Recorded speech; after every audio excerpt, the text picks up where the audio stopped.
Good. One sec. Good morning. Had to clean off that computer. And welcome back to another video. Okay, so, I really set this up incorrectly. Let's just move it there. Anyway, so we're back with another video. And today, we have my predictions about what's going to happen in the upcoming MLB season. We're predicting the awards and the championships and all sorts of stuff like that. So let's get into this one. Starting in the National League, I have Mookie Betts winning the MVP, becoming the second player to win the MVP in the American League and the National League. The first person was Frank Robinson. So I have Mookie Betts win this one. Runner-up is Christian Yelich. I feel like he can have a bounce back here. And Bryce Harper. People have been saying Bryce Harper is going to have a good year.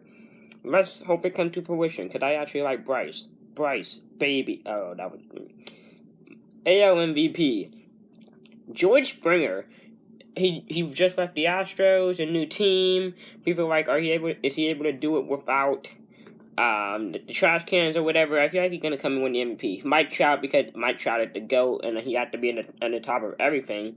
And after that is Aaron Judge, because is Aaron Judge able to stay healthy? I think he's overrated. Can he shut me and a lot of other critics up by saying by actually doing something and not getting injured, because he has glass bones and paper skin, which means he gets hurt very easily. NL Cy Young, Max Fried.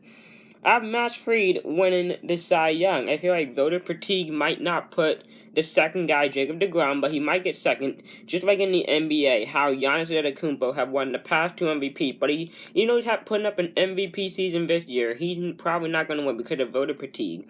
Even if he had the best stats, he had to do something remarkably crazy to win the MVP. Now, there's still 2 months left in the NBA season, but I don't see him winning. So I think voter fatigue is going to happen to Max Fried as well. And Jacob deGrom coming in second. And Corbin Burns of the Milwaukee Brewers coming in third. I become a fan of Corbin Burns. When you listen to Cardinal games a good 17 times a year, you sort of get to liking players on certain teams. And I find him like a single person on the Brewers, but I like Corbin Burns. He's not bad. I like him. AL Cy Young, we're going with Lucas Giolito. He threw a no-hitter 2020. I feel like he's only gonna get better. He's pretty good. Garrett Cole coming in second. He's gonna be really good. And Shane Bieber, I didn't know who to put for the third person, but I don't see Shane Bieber being like that back-to-back Cy Young kind of person.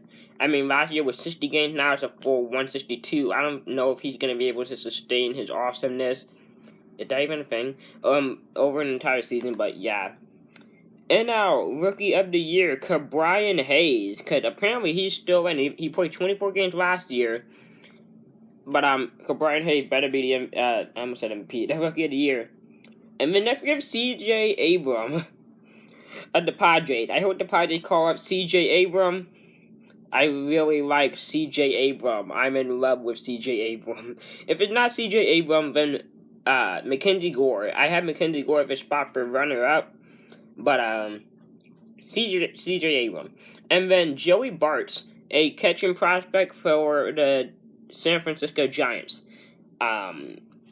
I think that he's going to be really good. So, yeah. AL Rookie of the Year, Julio Rodriguez. I refuse to call him J-Rod. That's just because you have, who is it? Jennifer Lopez, who's J-Lo, and Alex Rodriguez, who's A-Rod, so they called themselves J-Rod when they were dating. And I'm like, they already have someone named J-Rod, Julio Rodriguez, so I'm not calling him J-Rod. It's very annoying, just like you have Han Ram, J-Ram, all those other ones. That was Jose Ramirez and Hanley Ramirez, respectively, but I hate those names with passion. Andrew Vaughn of the White Sox coming in second, and Jared Kelenic of the Mariners. So 2 Mariners finishing in the top 3. Your National League Gold Glovers, I have James McCann. He's been getting better on defense. I feel like joining the new team, the Mets. He should be pretty good. Anthony Rizzo, of course. Will he be on the Cubs for much longer? No, they offer him 5 years, $70 million, and he turned that down. Colton Wong, can he make it 3 in a row? We'll see. Francisco Lindor, I feel like he's gonna ball out for his new team. But yeah, he wants 12 years, 380 mil. So we'll see on that one. Nolan Arenado, of course, going for his 9th consecutive Gold Glove of the Cardinals. Ridiculous. Ronald Acuna Jr. for left field. Christian Pache in center, and Mookie Betts in right for the Gold Glove. 2 Braves on here. And this is according to Siri. I'm like, what position do we players play? So if Ronald Acuna, for some reason, wins it in left field or something, I will be shocked. And then, Kyle Hendricks. It's so hard to predict who the Gold Glove gonna be for this one. For pitchers, it's so hard. Matt Free went last year, I have no clue. I just put down one of my favorite pitchers in Kyle Hendricks. AL Gold Gloves. Yasmani Grandal. Okay. Jose Abreu. DJ LeMahieu, keeping it strong. Jose Iglesias of the Angels. Oh, he's going to be so good. I love he's been really good in spring training so far. Matt Chapman, of course, please don't get injured halfway through, so we don't give it to Isaiah Falafel. Eddie Rosario, Mike Trout, and Clint Frazier. Mike Trout said he wanted to get better at defense, plus I'm just going to put Mike Trout for everything. And Lucas Giolito winning the Gold Glove. I have no clue. National League Silver Slugger, JT Realmuto for catcher. Freddie Freeman for first. Ha-Seong Kim, the Japanese signing by the Padres. I have him here. Trey Turner, not Francisco Lindor, not Fernando Tatis Jr., not Javier Baez, Trevor Story. No, Trey Turner. I wanted to mix it up a little bit. Some of these might be, standard people, but I'm going with Trey Turner to win the Silver Slugger. Manny Machado. And then we have Juan Soto, Cody Bellinger, and Mookie Betts winning Gold Glove, and Madison Bumgarner. I don't know anymore. Pitchers are able to hit this year. Please, Madison Bumgarner, hit like 15 home runs and have a 12,000 OPS. AL Silver Slugger, Gary Sanchez, Vladimir Guerrero Jr. I'm so excited to see what he does. Jose Altuve, gonna bounce back. Bo Bichette. Alex Bregman, Joey Gallo, Mike Trout, Aaron Judge, and Jose Soler. I think those are all pretty good. I'm confident in all of those. I would bet money on some of those. And now reliever of the year, Jordan Hicks. AL reliever of the year, James Karinchak. It could be Aroldis Chapman, Zach Britton, Chad Green, Liam Hendricks. But I'm switching it up. I'm going with James Karinchak. Most improved, or comeback or whatever, Jordan Hicks. He hasn't pitched in 2 years. 2019, tore his UCL, basically had that Tommy John surgery in April. And then, 2020 he sat out because he had diabetes and he got high risk for COVID. AL most improved. Trey Mancini, he came back from freaking colon cancer, okay? I don't know what else you want to do. I came up with these two because I didn't know what to put for this one. Last year was Salvador Perez, who came back after having Tommy John surgery as well. And Daniel Bard, who hasn't pitched in 7 years, made his comeback for the Rockies and was somewhat decent. I mean, wasn't a Aroldis Chapman or anything, but he won it. So this is where I'm getting these from. Not Hank Aaron. I don't know if there's one unanimous Hank Aaron award or if there's one for each league. So it's the most offensive player. Hank Aaron award, Mookie Betts for the National League. Hank Aaron award, Mike Trout for the American League. Edgar Martinez, which is the best DH award, Jose Soler. The batting title is going to Donovan Solano.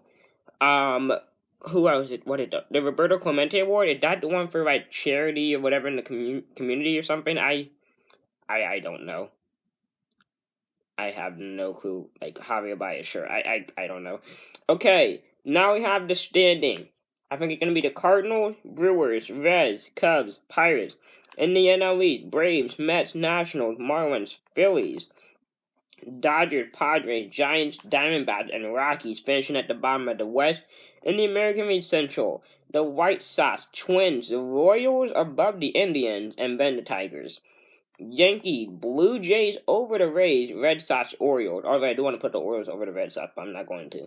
And then Astros, Athletics, Angels, Mariners, and Rangers. So very good. And then here is my playoff prediction. We have in the wild card, Padres versus Mets. In the AL wild card, we have Rays versus Blue Jays. In the NLDS, the first one, Dodgers versus Padres. So the Padres beat the Mets in that one-game series. In the second NLDS, we have the Cardinals versus the Braves. In the first ALDS, Yankees versus Blue Jays. So the Blue Jays do beat the Rays. ALDS number 2, the Astros versus the White Sox. In the NLCS, we have the Dodgers versus the Braves. So the Dodgers beat the Padres and the Braves beat the Cardinals. ALCS, the Blue Jays beat the Yankees and the White Sox beat the Astros. The World Series, we have the Dodgers who beat the Braves like last year. And the Blue Jays upsetting the Yankees. I think the Blue Jays are going to be a really good team. And the winner of the World Series are the Dodgers in 5 over the Blue Jays. The Dodgers can't be stopped. They are an unstoppable force, and yeah, go Dodgers. They even though I'm a Cubs fan, but you have to keep realistic. So yeah, and then last year when I made these predictions, I picked the All-Star teams and all sorts of stuff like that. I'm not doing that this year, but yeah, I hope you like this video. I'll see you guys later.